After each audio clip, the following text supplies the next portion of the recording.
had a very complicated relationship with my dad. And it was really, there was a foundation of tough love with my father. And wasn't a big, I love you guy. He would beat my ass when I was 5 years old. There's a testosterone thing that just happens between sons and their fathers. And he wanted sympathy. And I said, if you want sympathy, go home to your mother and get it. He said, you are throwing it all away. It is the worst mistake you will ever make. And I wish I had someone who could just pull me aside and, hey, it's gonna be okay. It's gonna be okay. I wish I knew that. My dad got into professional wrestling in the 60s and the 70s. 250-pound Rocky Johnson. Where it was an all-white wrestling business, an all-white audience. And at that time in the late 60s, where racial tension and divide was still very strong and the wounds were still there. But he was able to change behavior, the audience's behavior. So this all-white audience who would never cheer a black man cheered him in these arenas. He would get up at usually 5:30 in the morning, and he would say, if I get up, you're gonna get up too. Yes.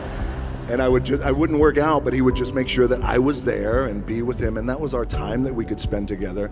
My dad always said too that regardless of what you do in life and where you go, respect is gonna be given when it's earned, and you have to go out and earn it every single day. The thing that has worked for me is to remember the hard times. I was evicted when I was 14. We were kicked off the island. We couldn't live in Hawaii. Had no place to live. My mom and I came home, and I'll never forget, the rent was $180 a week. And there was an eviction a week. And there was an eviction notice on the door. And it was the final eviction notice. My mom started crying, and I never forgot in that moment. It was a seminal moment for me because I felt like I never want to be in this position again. What can I do? So at 14 years old, I thought, well, the heroes in my life, Muhammad Ali, for example, professional wrestlers, they're all men who have worked hard with their hands and they built their body. Yes, that's what I'm gonna do. I'm gonna do what my dad taught me and these other heroes. I'm gonna go build my body so we're never evicted again. And at that time, we were at an all-time low, I think, with our family, and I am already a pretty big boy. 6'4", 200, maybe 20, 25 pounds. I had a very bad mustache. I had a chip on my shoulder. Fresh into this high school in Bethlehem, Pennsylvania, Freedom High School. A teacher comes in, his name is Jody Swick. Tough guy. He shook my hand. I'll never forget that shake. He said, I want you to do something for me. Yes? Why don't you come out and play football for me? I said, okay. And I went out and I played football for Jody Swick, and he was our head football coach, and he became a father figure to me and a mentor. I fell in love with the game of football, and I started getting recruited from every college across the country. My thought process started to change. That's when I started thinking about goals and what I wanted to accomplish. My goal was to play in the NFL. Again, because we didn't have a lot of money, so I wanted to be the first one to buy my parents a house. And the dream didn't come true. I didn't get drafted. I didn't get any offers, nothing. I had to work up in Canada at the Canadian Football League. When I was cut from there, my dad had to come pick me up. And I'll never forget, we were on I-75. He lived in Tampa, came to Miami, got in his pickup truck. We drove.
cool to buy her a house. And you bought your dad a house too. I did. I bought my old man a house too. So that's the greatest thing ever, right? To buy your parents a house. Yes, right.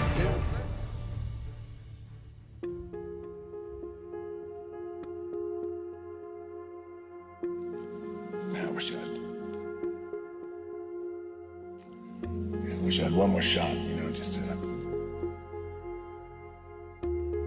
say goodbye, say I love you, say thank you. Rocky the Soul Man Johnson passed away. He passed away on January 15th, and we just buried him a few days ago. And I didn't get a chance to say the things that I wanted to say, or I wish he would have said the things to me, the important, critical things that anchor us that I didn't get from him. But then the birth of a child and what that does, and the lens perspective that just shifts, it's the greatest thing that I have ever experienced in my life. My daughters taught me how to be more caring and more sensitive and more selfless. Yeah. My dad loved me with the small capacity in which he was capable of. So the relationship that I had with my dad was a relationship that was appropriate at that time. My dad was on his own when he was 13 years old, homeless and in the streets. It just gives me a real perspective now that I'm older and a dad myself on the tough love that I got. So because for years, and I know a lot of my friends, a lot of guys out there's a testosterone thing that just happens between sons and their fathers. Very important to heal, to make sure that we come back to gratitude for what I was able to have with him. What the soul man, my dad, was able to accomplish during his career was no small feat. I remember night after night watching him perform all over the country, being awed by his quickness, by his agility. He was an amazing performer. And for Dwayne, for everything you've done for me. You made me proud by continue our family wrestling legacy. But I will say this from the bottom of my heart, and I love him very much. He's my son, and he always will be, and I'm very proud of him. The thing that has worked for me is to remember the hard times.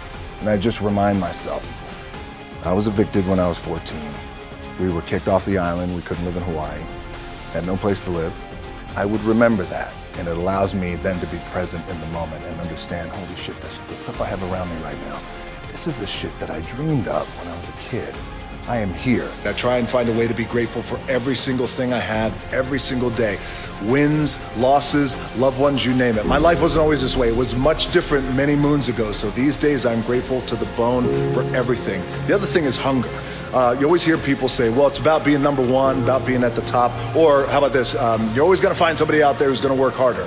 Well, I don't know that. That might be bullshit, but I know no one is going to be hungrier than I am. It's one thing to be hungry. It's another thing when you're starving for greatness and starving for success. And I love that because it immediately clicked. It's in my DNA. I know what it's like to operate every single day, regardless of the success that I've been a lucky son of a bitch to achieve. I operate every day as if I'm starving. If you're going through some hard times, you got to hold on to that fundamental quality of faith and hard work. Because on the other side of those hard times is something better, is a better life.